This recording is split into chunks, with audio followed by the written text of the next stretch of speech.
नमस्कार। दिल से के इस एपिसोड में हम कुछ ऐसी बातों पर चर्चा करेंगे जिनका असर हिंदुस्तान के लोकतंत्र पे इतना भारी पड़ रहा है कि हमें मालूम नहीं कि ये लोकतंत्र जा कहाँ रहा है। जब से भाजपा की सरकार 2014 में आई तब से इनको ऐसा लगा कि हमें कोई ऐसा फॉर्मूला ढूंढना चाहिए जिसकी वजह से हम हमेशा सत्ता में रहें, और हमें ऐसा लगता है कि 2014 के बाद इन्होंने ऐसा फॉर्मूला ढूंढ भी लिया है। कभी तो ये लव जहाद की बात करते हैं, कभी ये हेट जहाद की बात करते हैं, कभी इनकाउंटर होते हैं, कभी बुलडोज़र चलते हैं, कभी बांग्लादेशी के बारे में बात करते हैं, और कभी कभी ये हर जहाँ भी ये मस्जिदें हैं उन पे ये दावा करते हैं कि यहाँ मंदिर था। तो याचिकाएं फाइल होती हैं। अभी हाल ही में संभल में याचिका फाइल हुई, और इस संदर्भ में आप सबको मालूम है कि 1991 में प्लेसेस ऑफ वर्शिप एक्ट बना। उसके अंतर्गत ये कहा गया कि जो बाबरी मस्जिद में हुआ सो हुआ, लेकिन उसके बाद 15 अगस्त 1947 में जो भी ऐसे मस्जिदें हैं, गुरुद्वारे हैं, कोई भी प्लेसेस ऑफ वर्शिप है, उनको ढाया नहीं जाएगा। उनका जो कैरेक्टर है वो बदला नहीं जाएगा। ये places of worship act parliament में पास किया था, तो ये पार्लियामेंट का निर्णय है। उसके होते हुए भी रोज़ याचिका डाली जाती हैं और कोर्ट ऑर्डर कर देता है। ज्ञानवापी में सुप्रीम कोर्ट ने ऑर्डर किया, और फिर वो सर्वे हुआ, फिर विवाद पैदा हुए, फिर यहाँ संभल में ऐसा हुआ, जामा मस्जिद में फिर विवाद पैदा, वहाँ तो हिंसा भी हो गई, 5 लोग मारे भी गए। तो ये क्यों हो रहा है, किस लिए हो रहा है? क्या केवल राजनीतिक है कि वाकई में इसके पीछे कोई तथ्य है? और साथ साथ में ये भी हम चर्चा करेंगे कि कोर्ट का रवैया क्या रहा है, क्योंकि ये हेट स्पीच है, नफ़रत के जो बयान आते हैं, चुनाव के बीच बयान आते हैं, चुनाव से पहले बयान आते हैं, अक्सर बयान ऐसे आते हैं। कभी वो कहते हैं कि हम हिंदू राष्ट्र बनाना चाहते हैं, कभी कहते हैं कि आपकी संख्या, माइनॉरिटी की संख्या बढ़ रही है। ऐसी ऐसी विवादित बातें लोग करते हैं। अभी भागवत जी ने कहा कि 3 बच्चे, लोग को 3 बच्चे पैदा करने चाहिए, उसमें विरोध भी हुआ। तो और इसके होते हुए भी सुप्रीम कोर्ट ने कोई ऐसे कदम नहीं उठाए जिससे ये संदेश देश को जाना तो चाहिए कि ऐसी बातें हिंदुस्तान के जो सभ्यता है, जो सेक्युलरिज्म है, उसके ऊपर आप उसके खिलाफ एक किस्म के आक्रमण कर रहे हो। क्योंकि ये तो बुनियादी सवाल है, देश का लोकतंत्र अगर ऐसे ही चलेगा तो वो लोकतंत्र पर कभी उसमें कोई जो तरक्की हम चाहते हैं, आम आदमी की तरक्की जो चाहते हैं कि जो रोटी और कपड़ा और मकान और स्कूल की पढ़ाई और स्वास्थ्य के बारे में जो असल चीज़ें हैं जो देश को आगे ले जाएंगी, उस पर एक रुकावट सी आ जाती है, क्योंकि इसी में सारी जनता व्यस्त रहती है, और जो असली मुद्दे हैं देश के वो हम सब भूल जाते हैं।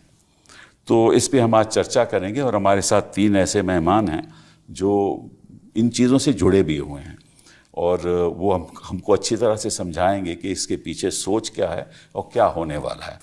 इकरा जी हमारी, इनसे क्या कहें कि ये तो सबसे perhaps the youngest member of parliament, woman member of parliament today, and अभी कैराना से हैं आप, और 2024 में आप मेंबर ऑफ पार्लियामेंट बनी, और आपके पिताजी वालिद साहब और आपकी अम्मी जान भी लोकसभा की मेंबर रही, आपके भाई भी MLA रहे, और क्वीन मेरी से आपकी स्कूलिंग हुई, और फिर श्री राम कॉलेज में आप पढ़ी, और लेटर फिर आपने MSc इंटरनेशनल पॉलिटिक्स लॉ आपने किया, लंदन में किया। तो जो यंग माइंड है, जो देश को आगे ले जाएगा, वो सोच आप में है, और हमें आप बताएंगे क्या आपके विचार हैं जो मैंने मुद्दे आपके सामने रखे हैं। इकरा जी, आप मुझे बताइए कि आप तो एक यंग मेंबर ऑफ पार्लियामेंट है, आप उत्तर प्रदेश से भी हैं, तो आप किस नज़रिए से इसको देखती हैं? सर, एक माहौल ऐसा पैदा हो रहा है जहाँ पर बहुत एंशियसनेस है जो माइनॉरिटी है मुसलमानों में, अब एक हर चीज़ को लेकर एक एंग्शियसनेस क्रिएट की जा रही है। तो जैसा मैम बता रहे थे अभी, ये सर्वे होने की जो नॉलेज है, और whether it was a mosque और अ टेम्पल, जब हम कैरेक्टर नहीं चेंज कर सकते, बट जब वो नॉलेज बाहर सोशल मीडिया के माध्यम से फैलाई जाती है, सबको दी जाती है, तो जैसा कि मेरी कॉन्स्टिट्यूएंसी में अभी मॉब लिंचिंग के वाक़ये हुए थे चुनाव के एकदम बाद, तो उस पर भी सुप्रीम कोर्ट की गाइडलाइंस है, बट ऑन ग्राउंड हम वो इफ़ेक्ट नहीं देखते एग्जीक्यूटिव की तरफ से, इम्प्लीमेंटेशन उस तरीके से नहीं देखते। तो जब ऐसी इन्फॉर्मेशन की विवादास्पद इन्फॉर्मेशन अगर हम सोशल मीडिया के माध्यम से स्प्रेड करेंगे, तो आजकल के जो हालात हैं उसमें मॉब पर कोई रोकथाम है ही नहीं, तो फिर जाहिर सी बात है इसी तरीके के जैसा बहराइच में हुआ वही इंसिडेंट्स फिर रोज़ होने लगेंगे। और मैं ये कहना चाहती हूँ कि सबसे बड़ी जिम्मेदारी आई थिंक गवर्नमेंट की और जुडिशरी के अलावा जो एग्जीक्यूटिव है, जिनके पास इम्प्लीमेंटेशन अथॉरिटी है, उन पर सबसे ज़्यादा सेंसिटिविटी की ज़रूरत है ऐसे मामलों में। एंड तो अगर राजनीतिक लोग सेंसिटिव नहीं रहेंगे और अधिकारी ऐसे अधिकारी को चुनेंगे जिनकी पोस्टिंग ऐसे अधिकारियों की करेंगे जो उनका कहना मानेंगे, जो हम देख रहे हैं, तो फिर किस सेंसिटिविटी की आप बात कर रहे हैं? सर, राजनीतिक लोगों से तो हम उम्मीद नहीं कर सकते क्योंकि सब अपने एजेंडा के साथ आते हैं, बट जो ब्यूरोक्रेसी है, एग्जीक्यूटिव है, उनकी एक स्पेशल ट्रेनिंग होती है कि जहां उन्हें कोई बायस। आजकल तो ट्रेनिंग ये होती है कि जो मंत्री कहेगा वही करना है। बिल्कुल, आजकल तो हैंड इन ग्लव है। तो फिर आप किससे उम्मीद कर रहे हैं? मैं यही पूछ रहा हूँ आपसे कि आप कहते हैं कि आपकी उम्मीद है कि भाई जो एग्जीक्यूटिव है, जो इम्प्लीमेंटेशन है, पुलिस है, पुलिस तो हम देखते हैं कि लोगों को बाहर नहीं निकलने देती घर से। हाँ, तो उससे क्या उम्मीद करोगे आप? उनसे नहीं, बट अगर आप इलेक्शन कमीशन से भी उम्मीद नहीं करते हो आप इलेक्शन कमीशन से उम्मीद? That's debatable. नहीं, मैं पूछ रहा हूँ कि भाई अगर हम संस्थाओं पे उम्मीद नहीं कर सकते तो फिर हम जाएं तो जाएं कहाँ? ये सवाल उठता है जावेद भाई। सर, संस्थाओं से तो अभी उम्मीद बाकी है।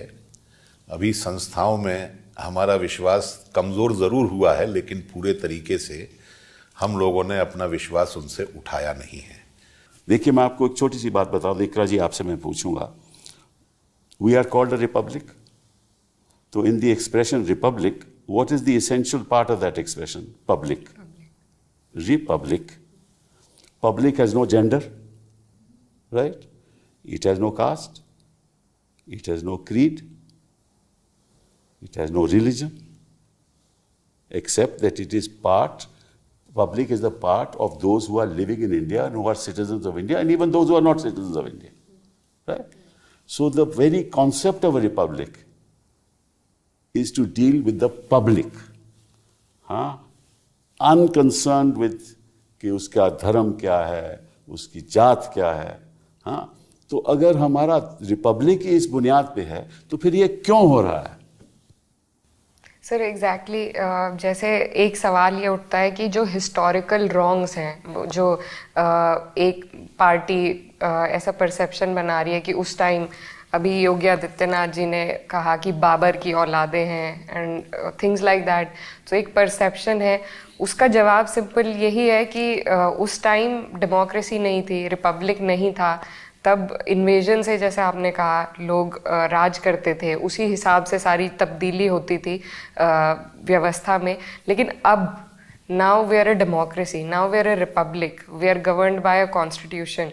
तो अब अगर ये सवाल, हम हिस्टोरिकल सवाल उठाएंगे तो उसका कोई जवाब नहीं है, उसका कोई अंत भी नहीं है, और उस खुदाई का भी कोई अंत नहीं है कि आप नीचे से क्या क्या खोद के निकाल लेंगे। तो I think in general public perception में ये बात जानी कि हम सिर्फ डेमोक्रेसी के बाद अब के जो हालात हैं उन पर चर्चा करें, ना कि पहले किस राजा ने क्या किया। उन्होंने अपनी जंगें लड़ी, जीती, और उस टाइम के जो हालात थे उस हिसाब से उन्होंने काम किया, लेकिन अब तो हम उस हिसाब से नहीं चल सकते। तो ये जो एक डिस्कोर्स चलाया जा रहा है जिसमें हिस्टोरिकल रॉन्ग्स को हम करेक्ट करने की कोशिश कर रहे हैं, इस तरीके से सर्वे कराकर या वो, तो उस पर भी मुझे लगता है हमारी उम्मीद सिर्फ अगर कहीं से सबसे ज़्यादा है तो जुडिशरी से है। तो अगर इन सब हिस्टोरिकल क्वेश्चंस पे भी अगर जुडिशरी एक फुल स्टॉप लगा दे तो आई थिंक। तो आप हिस्टोरिकल रॉन्ग की बात कर रहे हैं, जितना अंग्रेज़ों ने हमसे साथ किया, जुल्म किया, जितना अंग्रेज़ों ने हमारे साथ राज किया, तो अंग्रेज़ों के खिलाफ हम कुछ क्यों नहीं करते? अंग्रेजों को तो भगा दिया, मगर नहीं भगा दिया ना, फिर उनके खिलाफ कुछ नहीं करते। उनके खिलाफ करके क्या करेंगे? चुनाव कैसे जीतेंगे? चुनाव तो नहीं जीत सकते ना अगर अंग्रेज़ों के खिलाफ बात करें। तो सबसे ज़्यादा हिस्टोरिकल रॉन्ग तो अंग्रेज़ों ने किया, तो फिर तो वो बात बनती नहीं ना। नहीं सर, बिल्कुल नहीं बनती। ये एक एजेंडा चलाया जा रहा है, बिल्कुल अपने मोटिव को आगे बढ़ाने, जिससे मैंने शुरुआत की कि एक एजेंडा है। तो ये जो हेट स्पीच की बात होती है, ये तो रोज़ के रोज़ हेट स्पीच होती है, चाहे वो अच्छा ये सब षड्यंत्र जो हैं वो केवल भाजपा की सरकारों में।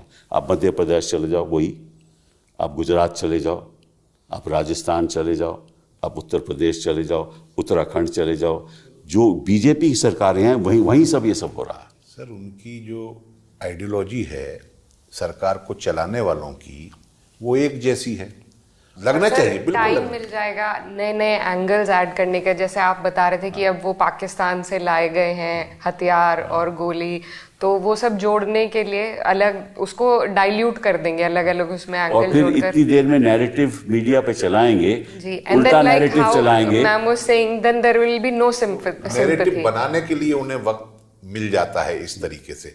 अगर उसी दिन ये लोग चले गए होते तो बहुत सारी बातें ऐसी होती जो ये बाहर आकर के बताते कि इस तरीके से बेकसूर लोगों को मारा, घरों में घुस घुस करके, दरवाजे तोड़ तोड़ करके लोगों को निकाला गया है और उनको जेल भेजा गया है।